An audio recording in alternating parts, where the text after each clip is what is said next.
انسانی وجود دو چیزوں کا مرکب ہے، روح اور جسم۔ طویل عرصہ سائنس صرف انہی چیزوں کا اقرار کرتی رہی جن کی تحقیق ظاہری لحاظ سے ممکن تھی۔ ان کے مطابق صرف وہی چیزیں موجود ہیں جن کا مشاہدہ آنکھ کے ذریعے ممکن ہے، لیکن وقت کے ساتھ ساتھ ٹیکنالوجی ترقی کرتی گئی اور سائنس اس نقطے پر پہنچی کہ انسان مادی وجود رکھنے کے ساتھ ساتھ ایک روحانی اور باطنی وجود بھی رکھتا ہے، جس کا اثر اس کے ظاہری وجود پر ہوتا ہے۔ سائنس آج یہ دریافت کر چکی ہے کہ نہ صرف انسان بلکہ تمام اشیاء میں سے ایک خاص قسم کی روشنی نکلتی ہے جسے اورا کے نام سے منسوب کیا جاتا ہے۔ مسلمانوں نے اورا کے لیے مختلف ناموں کو استعمال کیا ہے، مثلاً جسم مثالی، جسم نورانی، روح ہوائی وغیرہ۔ اورا کیا ہے؟ اورا مختلف رنگوں پر مشتمل لہروں کا حالہ ہے، ایک ہیولے کی طرح ایک لطیف جسم ہے جو انسان کے مادی جسم سے مشابہت رکھتا ہے۔ یہ ذہنی و جسمانی کیفیات کے مطابق مختلف رنگ و ارتعاش منعکس کرتا ہے۔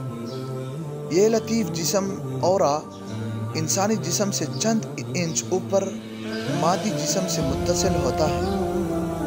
جس طرح ہر انسان ایک علیحدہ وجود رکھتا ہے، اسی طرح ہر انسان کے اندر سے مختلف لہریں نکلتی ہیں جو اس کے نظریات و کیفیات کی عکاسی کرتی ہے۔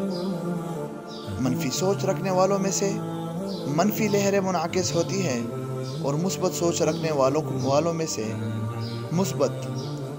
اس لیے کہا جاتا ہے انسانی سوچ کا انسانی شخصیت پر گہرا اثر کرتا ہے۔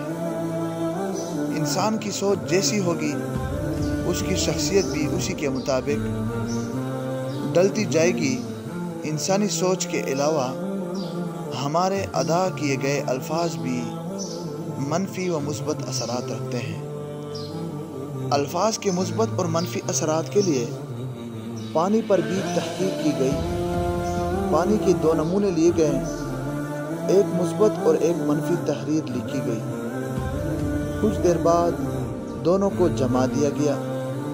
جب یہ پانی مکمل جم گیا تو جدید خوردبین کے ذریعے اس برف کے ذرات کی تصویر لی گئی اور نتیجہ یہ دیکھا گیا جس پانی پر مثبت جملے لکھے گئے تھے اس کے کرسٹلز نہایت خوبصورت، متوازن اور دلکش تھے، جبکہ جس پانی پر منفی جملے لکھے گئے تھے اس کے کرسٹلز نہایت گندے اور بدصورت تھے۔ سادہ اور آسان الفاظ میں بات کی جائے تو یہ قدرت کا عمل ہے۔ انسان جیسا سوچتا ہے اس کا اظہار اپنے عمل اور الفاظ سے کرتا ہے اور اسی کے مطابق اس کا اورا تشکیل پاتا ہے۔ انسانی سوچ اور عمل کا چولی دامن کا ساتھ ہے۔ دین اسلام میں بھی نیت یعنی سوچ کو فوقیت دی گئی۔ جتنا نیت میں اخلاص ہوگا اتنا ہی وہ عمل اللہ کی برگاہ میں مقبول ہوگا۔ رسول اکرم صلی اللہ علیہ وسلم کا ارشاد ہے، اعمال کا دار و مدار نیت پر ہے۔ انسان کا باطن یا اورا کس طرح مضبوط ہو سکتا ہے؟ جب طالب کی ہر فکر، تفکر، سوچ، مراقبہ اور تصور مرشد کامل سے جڑ جاتا ہے تو مرشد کامل اپنی نگاہ کامل سے زنگ آلود باطن کو دین حق کی روشنی سے منور فرما دیتا ہے۔ اس کی سوچ کا ہر رخ اور زاویہ دنیا کی جانب نہیں بلکہ اللہ کی جانب مبذول کر دیتا ہے۔ باطن اورا کو مثبت بنانے کے لیے صحبت کا بہت بڑا اور اہم کردار ہے، کیونکہ ہم جن کے ساتھ اٹھتے بیٹھتے ہیں، جن کے ساتھ گفتگو کرتے ہیں، ان کی سوچ کا ہماری شخصیت پر گہرا اثر ہوتا ہے۔ انسان اپنی صحبت سے پہچانا جاتا ہے۔ انسان کا اورا 7 لہروں یا تہوں پر مشتمل ہو سکتا ہے۔ انسان جتنا پر امید، مطمئن اور مثبت ہوگا اتنا ہی اس کے اوپر اورا کا پھیلاؤ زیادہ ہوگا۔ اس کا مطلب ہے کہ ایک شخص کا اورا اپنے ارد گرد موجود بندے پر اثر چھوڑ دیتا ہے۔ مثبت کردار یا مثبت سوچ